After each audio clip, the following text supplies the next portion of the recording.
అనంతపురం జిల్లాలో corporate private విద్యా సంస్థలు పుట్టగొడుగుల్లా పుట్టుకొస్తూ ఉన్నాయి. ఇవాళ అనుమతులు లేకోకుండా ఇవాళ 1వ తరగతి నుంచి 10వ తరగతి వరకు ఇంటర్నేషనల్ స్కూల్ పేరుతో 1వ తరగతి విద్యాభ్యాసం చదవాలంటే 2 లక్షల నుంచి 3 లక్షల రూపాయల వరకు విద్యార్థుల తల్లిదండ్రులు చెల్లించాల్సినటువంటి పరిస్థితి ఈ అనంతపురం జిల్లా కరూరు జిల్లాలో ఏర్పడింది. వాళ్ళ విద్యాశాఖ అధికారులు లక్షల రూపంలో ఫీజులు దోపిడీ చేస్తారని చెప్పి విద్యార్థి సంఘాలుగా ఏఎస్ఎఫ్గా తెలియజేశా కూడా వాళ్ళ సిబిఎస్ఈ స్కూల్కి సంబంధించి మాకు సంబంధం లేదు, కేవలం ఈ జిల్లాలో ఉన్నటువంటి కార్పొరేట్ స్కూల్ మాత్రమే మాకు సంబంధం అని చెప్పేసి జిల్లా విద్యాశాఖ అధికారులు దాన్ని చేయి దాటివేసేటువంటి పరిస్థితి ఉంది. ఇవాళ సిబిఎస్ఈకి సంబంధించి ఎక్కడో ఢిల్లీలో కార్యాలయం ఏర్పాటు చేసుకొని అనంతపురంలో విద్యా సంస్థలు ఏర్పాటు చేసుకొని లక్షల రూపాయలు దోపిడీలు చేస్తాను కూడా జిల్లాలో ఉన్నటువంటి విద్యాశాఖ అధికారులు కావచ్చు, రాష్ట్రంలో ఉన్నటువంటి విద్యాశాఖ అధికారులు కావచ్చు ఏమాత్రం కూడా పట్టించుకోలేదు. తక్షణమే దీనిపైన చర్యలు తీసుకొని ఫీజుల దోపిడీ నుంచి విద్యార్థుల తల్లిదండ్రులను కాపాడాలని చెప్పి ఐఎస్ఎఫ్గా మేము విజ్ఞప్తి చేస్తున్నాం. అదేవిధంగా ఈ జిల్లాలో కావచ్చు, ఈ రాష్ట్రంలో కావచ్చు కార్పొరేట్ విద్యా సంస్థలైనటువంటి నారాయణ, చైతన్య, భాష్యము, ట్రెల్లీసు, రవీంద్ర భారతి, మాంటేశ్వరి ఇలాంటి వివిధ విద్యా సంస్థలు వాళ్ళ కొన్ని లక్షల రూపాయలు ఫీజులు దండుకోవడమే కాకుండా వాళ్ళ బుక్స్కు వాళ్ళ ప్రభుత్వ నిబంధనల ప్రకారం ఇవాళ విద్యా సంస్థల పేరుతో ముద్రించినటువంటి పుస్తకాలు అమ్మకూడదని చెప్పి ఆ నిబంధన ఉన్నా కూడా ఆ నిబంధన తుంగలో తొక్కుతూ ఇవాళ పుస్తకాలు 1వ తరగతికి 8,000 రూపాయల నుంచి 16,000 రూపాయల వరకు పుస్తకాలకు అమ్ముతా ఉన్నారు.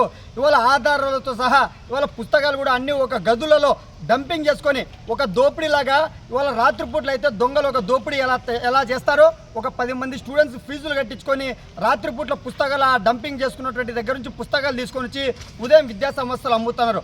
ఒక విద్యలా చూడుకోకుండా ఒక విద్యను మాఫియాగా లేదంటే దొంగతనంగా లేదంటే దోపిడీలాగా చూస్తున్నటువంటి ఈ రాష్ట్రంలో ఉన్నటువంటి కార్పొరేట్ వ్యవస్థ పైన విద్యాశాఖ అధికారులు ఏమాత్రం కూడా పట్టించుకోలేదు. విద్యాశాఖ అధికారులు కేవలం ముడుపులు అందితే చాలన్నటువంటి పద్ధతుల్లో ఉన్నారు. ఇవాళ ప్రధానంగా అనంతపురం జిల్లాలోని ఈ అనంతపురం జిల్లాలో ఉన్నటువంటి డిఈఓ వరలక్ష్మి గారికి అదేవిధంగా డిప్యూటీ డిఓ గారికి, ఎంఈఓ గారికి గత వారం రోజుల నుంచి ఐఎస్ఎఫ్ ఆధ్వర్యంలో అనేక దఫాలుగా ఆందోళన కార్యక్రమాలు చేసి ఈ జిల్లాలో నారాయణ విద్యా సంస్థలు కావచ్చు, చైతన్య విద్యా సంస్థలు కావచ్చు పలానా రూములలో బుక్స్ అమ్ముతున్నారు, మీరు రండి అని చెప్తున్నా కూడా వాళ్ళ అధికారులు కనీసం అక్కడికి వచ్చి సందర్శించినటువంటి పాపనాపలేదు. మరి జిల్లాలో ఉన్నటువంటి ఆ విద్యాశాఖ అధికారులు మీ డ్యూటీ ఏంటి? మీరు ప్రభుత్వం నుంచి వేలకు జీతాలు తీసుకుంటున్నారు కానీ మీ సక్రమంగా ఎక్కడ కూడా పనిచేయడం లేదు. కార్పొరేట్ విద్యా సంస్థలు ఇస్తున్నటువంటి మామూలు ముత్తుల నుంచి బయటకు వచ్చి ఈ జిల్లాలో ఉన్నటువంటి దేశంలోని అత్యంత కరువు జిల్లాలో ఉన్నటువంటి అనంతపురం జిల్లాలో విద్యా మాఫియాను అరికట్టి విద్యార్థుల తల్లిదండ్రులను ఫీజుల దోపిడీ నుంచి కాపాడాలని చెప్పి ఏఎస్ఎఫ్గా మరి జిల్లా విద్యాశాఖ అధికారి విజ్ఞప్తి చేస్తున్నాం. ఇప్పటికైనా కూడా జిల్లాలో ఉన్నటువంటి విద్యాశాఖ అధికారులు మేల్కోకపోతే రాష్ట్ర వ్యాప్తంగా ఏఎస్ఎఫ్ ఆధ్వర్యంలో ఉద్యమాలకు శ్రీకారం చుడతాం. తక్షణమే జిల్లాలో ఉన్నటువంటి కావచ్చు, రాష్ట్రంలో ఉన్నటువంటి ఫీజు నియంత్రణ చట్టాన్ని గ్రామీణ ప్రాంతాలలో, పట్టణ ప్రాంతాల్లో ఏదైతే ఫీజు నియంత్రణ చట్టాన్ని అమలు పరిచారో ఆ ఫీజు నియంత్రణ చట్టాన్ని రాబోయే నూతన ప్రభుత్వమైనా కూడా ఫీజు నియంత్రణ చట్టాన్ని పటిష్టంగా అమలు పరిచేందుకు శ్రీకారం చుట్టాలా. ఈ రాష్ట్రం బాగుపడాలన్నా, దేశం బాగుపడాలన్నా విద్యార్థులు ప్రధానంగా ఉంటారు.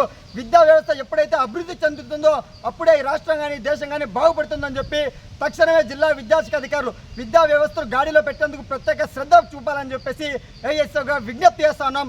లేని పక్షంలో మీ పైన ప్రత్యక్షంగా పోరాటాలకు సిద్ధమవుతామని చెప్పి ఈ సందర్భంగా విద్యాశాఖ అధికారులను హెచ్చరిస్తా ఉన్నాం.